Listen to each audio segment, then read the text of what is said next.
Compression भेज देगा। तो कंप्रेशन यानी क्रस्ट के ऊपर आकर क्या हमें देगा?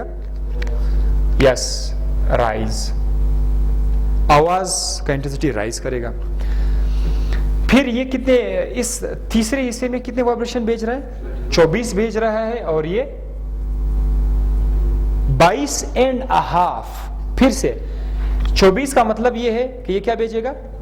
अगर ये कंप्रेशन भेज रहा है तो हाफ वाले कंसेप्ट से रेयरफेक्शन, यानी एक क्रस्ट है तो दूसरा ट्रफ है, तो फिर ये क्या करेगा? फॉल करेगा, साउंड डेंसिटी फॉल करेगी। अब यहां पर देखिए टाइम का जो आखिरी हिस्सा है उसमें ये 32 वाइब्रेशंस भेज देंगे और ये 30 वाइब्रेशन भेज देंगे। तो 32 वाइब्रेशंस अगर कंप्रेशन है तो ये भी कंप्रेशन है, क्योंकि ये भी एक होल नंबर है, ये भी होल नंबर है। तो कंप्रेशन क्रस्ट के ऊपर आकर क्या करेगा? हमें क्या देगा? राइज देगा। टाइम, टोटल टाइम कितना हुआ? Total time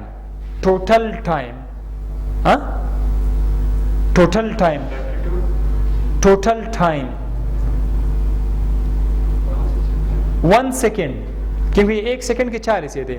total time 1 second में कितने बार राइज एंड फॉल नजर आया?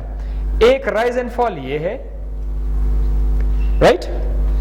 एक राइज एंड फॉल ये है, यानी ये हमारे पास एक बीट है और ये हमारे पास, क्योंकि एक बीट में एक राइज एंड फॉल है। टोटल कितने बीट्स आ गए? टोटल बीट्स कितने आ गए?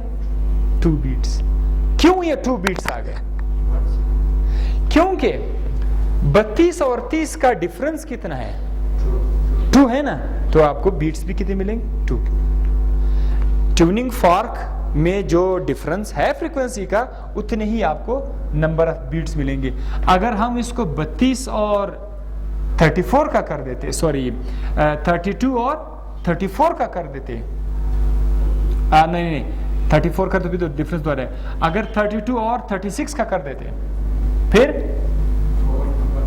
4 का फर्क आता। यहां पर आपको कितनी बीट्स नजर? 4 बीट्स। सो 1 सेकेंड में 2 बीट्स नजर आ गए। इसका मतलब है कि इसकी फ्रीक्वेंसी कितनी है? 2 है। And that was all about the beat. Thank you, see you in the next video.